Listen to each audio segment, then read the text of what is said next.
তো কি চলছে ভাই লোক, আজকে আমরা দেখতে চলেছি। কি ইন্ট্রোটা দেখে চেনা চেনা লাগছে? সে তো লাগবেই, বিকজ দিস ইজ ঋত্বিক অধিকারী, যাকে তোমরা হালকা টেক বা 500 কোটি নামেও চেনো, যে নতুন বাংলা ক্রিয়েটরদের ইন্সপিরেশন হয়ে উঠেছে। কারণ তার লাস্ট 2-3 বছরের গ্রোথ দেখে একসময় মনে হচ্ছিল যে সে দ্য বঙ্গায়ের থেকেও বেশি পপুলার হয়ে যাবে। একসময় সে যা কন্টেন্টই বানাচ্ছিল সেটাই ভাইরাল হওয়া শুরু করে, সে তার মিম রিভিউ হোক বা তার শর্টস কিংবা তার টেক ভিডিওস, সবকিছুতেই দর্শক তাকে পাগলের মতো ভালোবাসা দেওয়া শুরু করে। বাট তার এই সাকসেস বেশি দিন স্থায়ী হলো না, কারণ রিসেন্টলি যদি তুমি ঋত্বিক অধিকারীর চ্যানেলের কন্টেন্টের দিকে দেখো তাহলে দেখবে সেখানে কখনো পডকাস্ট বা কখনো বেঙ্গলিজ গট ট্যালেন্ট বা কখনো হিন্দিতে টেক রিভিউ করা, এসব করেই তার চ্যানেলে রেগুলারলি এক্সপেরিমেন্ট করা শুরু করে সে, যার ফলেই তার দর্শকের একাংশ কখনো তাকে টেক বার্নারের কপি বা কখনো সামারানের কপি বলে ট্রোল করা শুরু করে, এবং এর ফলস্বরূপ তার এক্সপেরিমেন্ট ভিডিওর ভিউজও কমতে দেখা যায়। আর তাই এসব দেখে আমার মাথায় একটা প্রশ্ন আসে যে যেখানে তার মিম রিভিউ আর টেক চ্যানেল অলরেডি তো পপুলার ছিল, সেটাকে ভালোভাবে কন্টিনিউ না করে দিনের পর দিন নতুন চ্যানেলস আর এত এক্সপেরিমেন্ট করছে কেন সে? তার কারণটা কি শুধুই বেশি বেশি চ্যানেল খুলে বেশি বেশি রেভিনিউ আর ভিউজ পাওয়ার, নাকি অন্য কিছু? আর সব প্রশ্নের উত্তর খুঁজতেই আমি ঋত্বিক অধিকারী ইউটিউব জার্নি স্টার্টিং থেকে এখনো অবধি পুরো জার্নিটাকে অ্যানালাইজ করি, আর আমি যেই কারণটা পাই সেটাই এই ভিডিওতে তোমাদের সাথে শেয়ার করেছি, তাই ভিডিওটা শেষ অবধি দেখো।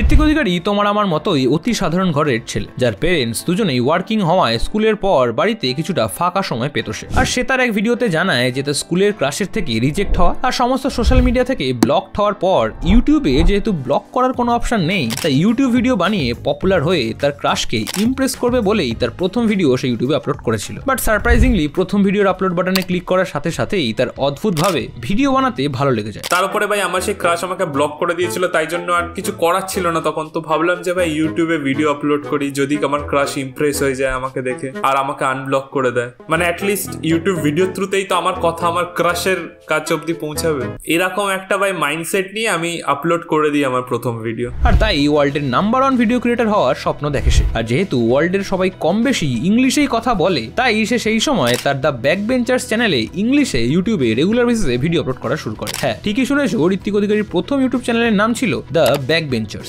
যদিও তার ভিডিওতে সেই সময় না আসতো ভিউজ আর না বাড়তো তার সাবস্ক্রাইবার্স। আর সেই কারণে যখন কিছু ভিডিওস বানানোর পরেও সে দেখে তার ইংলিশ ভিডিওগুলো তেমন একটা পারফর্ম করছে না, আর তাই সে এরপর ওয়ার্ল্ডের নয় বরং ইন্ডিয়ার নাম্বার 1 ক্রিয়েটর হওয়ার কথা ভাবে। আর তাই তারপর থেকে তার চ্যানেলের সমস্ত ভিডিও সে হিন্দিতে বানাতে শুরু করে, আর তার হিন্দি ভিডিওর প্রথম ভিডিওতেই সে ক্যারি মিনাটিকে রোস্ট করে। আর ভাই বিশ্বাস করবেন, আমি এতটা কনফিডেন্ট ছিলাম যে ইউটিউব চ্যানেল খুলেছি তো ভাই ডাইরেক্ট ইংলিশে চ্যানেল খুলেছি ভাই।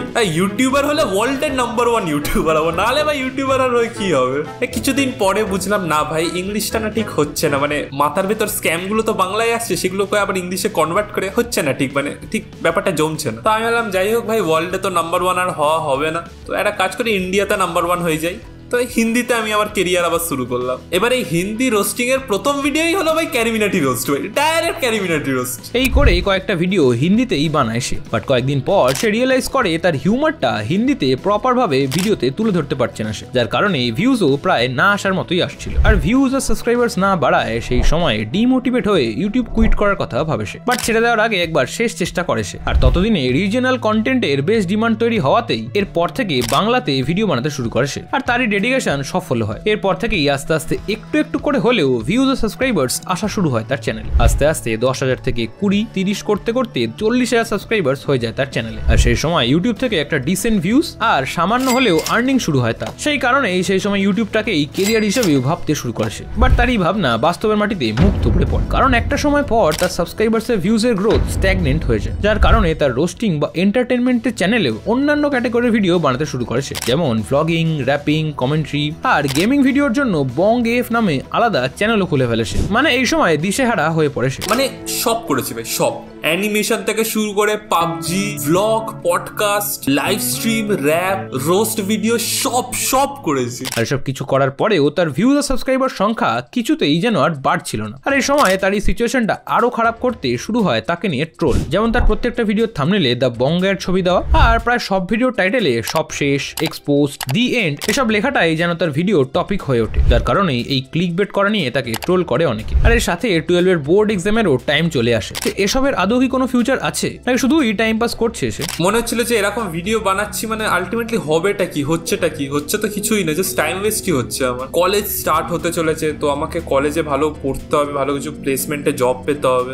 তা না হলে ভাই এরকম ভিডিও বানাতে তো আমার ভালো লাগছে, কিন্তু তাহলে ভাই টাকা পয়সা তো কিছু আসছে না, তাহলে আমি করবোটা কি ফিউচারে? এসব ভাবতে ভাবতে টুয়েলভের বোর্ড এক্সামের পর ইঞ্জিনিয়ারিং পড়তে তাকে ভেলোরে শিফট হতে হয়। সেখানে গিয়ে একটা মেসে থাকা শুরু করে সে। আর উপরন্তু ইন্ট্রোভার্ট হওয়াতেও আর সেই মেসে দেশের বিভিন্ন প্রান্তের স্টুডেন্ট থাকায় বন্ধুও হয়ে ওঠে না তার, যার ফলেই আবারও ইউটিউব ভিউজ আর সাবস্ক্রাইবার্সরাই তার বন্ধু হয়ে ওঠে। আর তাই এসবের পর থেকে পাস্ট ভুলে কোয়ালিটি কন্টেন্ট বানানোতে বেশি করে ফোকাস করে সে। আর এতদিন ধরে ভিডিও বানানোর ফলেই script writing, video editing, thumbnail design বা স্টোরি টেলিং এই সবকিছুই অল্প অল্প করে শিখেও যায় সে, যেটাই তার পরের ভিডিওগুলোতে আমরা দেখতে পারি। যেমন এর পরে তার পারমিতা সিরিজ তার সবচেয়ে জনপ্রিয় সিরিজ হয়ে ওঠে। এর সাথে সাথেই সেই মুচিপাড়া ফ্রেন্ডস গ্রুপ বলে একটা ফেসবুক গ্রুপ ক্রিয়েট করে, যেখানে মিম শেয়ার করতো সবাই। আর ঋত্বিক অধিকারী সেই মিম রিভিউ করা স্টার্ট করে তার চ্যানেলে। আর সেই থেকেই তার ফেমাস মিম রিভিউ শুরু হয় সেই সময়। এভাবেই 2022 আস্তে আস্তে আবারও তার একটা নতুন ভিউয়ারশিপ আর ভালো সাবস্ক্রাইবার বেস গড়ে ওঠে। আর 2022-এ আবারও তার বাংলার 1 নম্বর ক্রিয়েটার হয়ে ওঠার স্বপ্নটা বাধাপ্রাপ্ত হয়, কারণ এই বছরেই শুরু হয় তার ইউটিউব ক্যারিয়ারের সবচেয়ে বড় দুটো কন্ট্রোভার্সি। প্রথমটা ইট সাহিল বলে একজন ক্রিয়েটারের সাথে হয়, যে ঋত্বিক অধিকারীর একটা ভ্লগে তার গার্লফ্রেন্ডে শুধু ভয়েস থাকা সত্ত্বেও তাকে নিয়ে পার্সোনাল অ্যাটাক করে, যার ফলে শুরু হয়েছিল সেই কন্ট্রোভার্সি। এরপর আর কি, ঋত্বিক অধিকারী বিং ঋত্বিক অধিকারী সে সেই পার্সোনাল অ্যাটাকের জবাব তো দেয়, বরং সে একটা নতুন জিনিস করে যেটা আগে ইউটিউবে কখনো হয়নি। সে সাহিলের নামে একটা নতুন ইউটিউব চ্যানেল বানায় এবং সারপ্রাইজিংলি সেই চ্যানেলের সাবস্ক্রাইবার সংখ্যা সাহিলের মেইন চ্যানেল থেকেও বেশি হয়ে যায়, যেখানে ঋত্বিকের সাবস্ক্রাইবার্সরা সাহিলকে নিয়ে রোস্ট করে এবং সেগুলোই আপলোড করা হয় সেই চ্যানেলে। এসবের ফলে সেই সময় অনেক মানুষের ভালোবাসা পায় সে। আর এর কিছুদিন পর আবারও তার কন্ট্রোভার্সির খবর শোনা যায়, যেখানে ফুডি গ্রেটের শ্রাদ্ধ বাড়ির ভ্লগ নিয়ে বানানো তার একটা রিঅ্যাকশন ভিডিও থেকে এই কন্ট্রোভার্সি শুরু হয়, যেখানে ফুডি গ্রেট তাকে নিয়ে ট্রোল করা শুরু করে এবং একটার পর একটা রিপ্লাই ভিডিও আসতে শুরু করে দুই পক্ষ থেকে। হ্যাঁ, ইউটিউবের বাপ মনে করিস নিজেকে নাকি? হ্যাঁ, তুই কে? আরে ওই চ্যানেলটা তো 50,000 থেকে 1 লাখ সাবস্ক্রাইবার হলো, আমাকে আর সাহিলকেই দেখিয়ে। কিন্তু আশ্চর্যের বিষয়, এই সমস্ত কন্ট্রোভার্সিতে মানুষ ঋত্বিক অধিকারীকেই সাপোর্ট করে এসছে। এরপর আস্তে আস্তে সবকিছুই নর্মাল হতে শুরু করে। সবে এসে সব কন্ট্রোভার্সি থেকে আবারও মেইন স্ট্রিম ইউটিউবে ফিরেই ছিল, ততদিনে আরো একটা প্রবলেম এসে হাজির হয়, কারণ তার কলেজে লাস্ট সেমিস্টার চলে আসে আর তার প্লেসমেন্টও শুরু হয়ে যায়, যার কারণে এমন একটা সময় আসে যে তাকে ইউটিউব বা তার কেরিয়ার যে কোনো একটাকে চুজ করতে হতো। আর সেই সময় তার ইউটিউব ইনকাম অতটাও ছিল না যে ইউটিউবের ইনকাম তার প্লেসমেন্টে পাওয়া জবের স্যালারিকে ম্যাচ করতে পারে। তাই তার কাছে ইউটিউব কুইট করে জব করাটাই বেটার অপশন বলে মনে হতে থাকে। বাট তাও সে একবার শেষ চেষ্টা করার ট্রাই করে, যার কারণেই প্লেসমেন্টে বসে ইন্টার্নশিপের অফার পেয়েও সে সেই অফারটাকে ডিলে করতে থাকে। কারণ আমি জানি আমি একবার যদি কোম্পানিতে ঢুকে যাই টাইম পাবো না। আইটি সেক্টরে 9 to 5 এর পরে আমার ক্রিয়েটিভিটি শেষ হয়, টাইমই পাবো না। যদি আমি তবুও ম্যানেজ করে নিতাম ভিডিও বানাতে, কিন্তু আমি জানতাম যে সাংঘাতিক কিছু কনসিস্টেন্টলি ভালো কিছু বানানোর জন্য টাইম পেতাম না। আর সেই সময় তার টেক চ্যানেলটাও অল্প অল্প করে গ্রো করা শুরু করে। আর এভাবেই কন্টেন্টের কোয়ালিটিতে ফোকাস করার ফলেই তার মেইন চ্যানেল আর টেক চ্যানেল দুটোই রকেটের গতিতে ভাইরাল হওয়া শুরু করে। আর কিছু সময়ের মধ্যেই তার একটা স্টেবল ইউটিউব আর্নিং হয়। ফাইনালি সে তার জব অফারকে রিজেক্ট করে ফুল টাইম ইউটিউবে কাজ করা শুরু করে। আর সেই থেকেই এক এক করে টোটাল 7টা চ্যানেল আর কোয়ালিটি কন্টেন্টের উপর ডিপেন্ড করে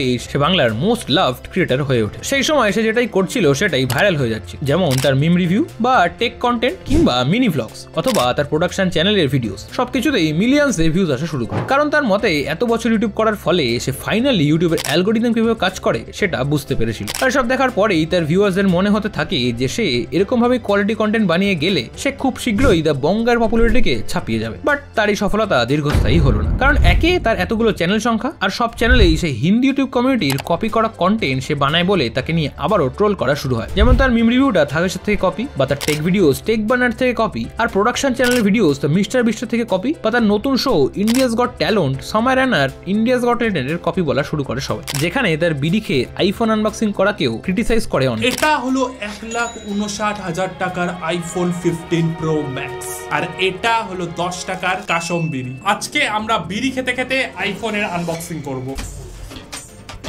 বিড়ি ইজ অন গাইজ, করব। আইফোন আমাদের অনলাইন এসেছে, তার জন্য প্লাস্টিক আছে। আর তাই আমিও ভাবতে শুরু করি যে দুটো সাকসেসফুল চ্যানেল থাকা সত্ত্বেও কেন এতগুলো চ্যানেল বানাচ্ছে ঋত্বিক অধিকারী। আর আমার অ্যানালিসিসের পরে আমি এর আসল কারণটা জানতে পারি, যেখানে আমার মতে ঋত্বিক অধিকারী তার চ্যানেলের গ্রোথের জন্য মূলত দুটো জিনিসে ফোকাস করে। এক নম্বর হলো মার্কেট গ্যাপ, মানে যেরকম টপিকে হিন্দি ইউটিউব কমিউনিটির ক্রিয়েটাররা কোয়ালিটি কন্টেন্ট বানাচ্ছে, সে সেরকম টপিকে নতুন চ্যানেল ক্রিয়েট করে বাংলাতে ভিডিও বানাতে শুরু করে। আর দু নম্বর জিনিসটা হলো তার অলওয়েজ নতুন কিছু ট্রাই করার খিদে। আর এটা তুমি তার প্রত্যেকটা নতুন চ্যানেল দেখলেই বুঝতে পারবে, যেখানে মিম রিভিউ থেকে স্টার্ট করে tech videos, shorts, vlogs, podcast বা প্রোডাকশন চ্যানেলের কোয়ালিটি ভিডিওস, এসব দেখার পর এটাই মনে হয় সে যেন একাই বাংলা ইউটিউব কমিউনিটির গ্যাপ কমপ্লিট করছে, যেখানে বাকি ইউটিউবাররা হয় ফুড ব্লগ, নইলে ফ্যামিলি ব্লগ কিংবা বৌদি রোস্ট এসব নিয়ে ব্যস্ত। সেখানে সবসময় নতুন কিছু করে যাওয়ার খিদেই আজ ঋত্বিক অধিকারীকে এত সফল বানিয়েছে। আর নতুন কিছু করার কথায় মনে পড়লো যে it takes a lot of guts to reinvest a huge portion of your revenue. যেখানে বাকিরা নতুন বাড়ি, নতুন গাড়ি কিনতেই ব্যস্ত, সেখানে ঋত্বিক অধিকারী একমাত্র বাংলা ইউটিউবার যে তার আয়ের বেশিরভাগটাই আবার তার ভিডিওর কোয়ালিটি বাড়ানোর জন্য আর প্রপস যেমন ক্যামেরা, লাইটিং এ আর তার টিমের উপর ইনভেস্ট করে। আর এটার মাধ্যমেই অনেকের কর্মসংস্থানও করতে সক্ষম হয়েছে। আমি যা ইনকাম হয় আমি ম্যাক্সিমাম 99% আমি আবার আমার চ্যানেলের প্রতি দিয়ে দিই, কারণ এটাই ম্যাটার করে আমার কাছে, আর কিচ্ছু ম্যাটার করে না। যেখানে কিছু ইউটিউবার 2 বছর আগেও যেরকম ব্যাকগ্রাউন্ডে ভিডিও বানাতো বা যেই স্টাইলে ভিডিও এডিটিং করতো আজও সেরকম ভাবেই করে চলেছে। আর সেখানে তুমি যদি ঋত্বিক অধিকারী 2 বছর আগের আর আজকের কন্টেন্ট দেখো তাহলে দেখবে সেখানে আকাশ পাতালের তফাৎ। এতক্ষণ তো বললাম যে সে কি করেছে, বা ঋত্বিক অধিকারী তার গোটা ইউটিউব জার্নিতে যেটা কখনোই করেনি সেটা হলো রোস্টিং এর নামে বৌদি রোস্ট বা তাদের বডি পার্টসকে অবজেক্টিফাই করা, কিংবা কখনো সে বেটিং অ্যাপের প্রমোশনও করেন। অনেক কাউকে রোস্ট, এক্সপোজ যা বলবে করেছি আমি, কিন্তু কিছু জিনিস যেটা আমি এই চ্যানেল কি কোনো চ্যানেলেই কোনো দিনও করিনি, সেটা হলো কোনোদিনও কোনো বৌদি রোস্টের নামে ভাই মেয়েদের অবজেক্টিফাই করিনি, নোংরা ভাই মহিলাদের ব্লাউজ পরা থাম্বনেল দিইনি ভিউজের জন্য, উল্টো পাল্টা ভাই স্ক্যাম বা বেটিং অ্যাপস কিছু সামান্য টাকার পরিবর্তে কোনোদিনও আমি প্রমোট করিনি। আর এইসব করার কারণেই দিনের পর দিন নতুন কিছু করার খিদে আর বাংলাতেও ইন্টারন্যাশনাল লেভেলের কন্টেন্ট বানানোর ইচ্ছাই বাংলার মানুষদের তাকে ভালোবাসতে বাধ্য করেছে। আশা করি আগামী দিনেও সে এরকম ভাবেই কোয়ালিটি কন্টেন্ট আমাদের উপহার দেবে। তোমার ঋত্বিক অধিকারীকে নিয়ে কি মতামত সেটা কমেন্ট বক্সে জানাতে ভুলো না। আর তুমি কি জানো ঋত্বিক অধিকারীর ফেভারিট টলিউড হিরো হলো দেব, আর তাই দেব কিভাবে single handedly Bangla movie ইন্ডাস্ট্রিকে revive করার চেষ্টা করছে সেটা জানতে হলে এই ভিডিওতে ক্লিক করে চলে আসো। তোমার সাথে আমার দেখা হবে ওখানে। টাটা।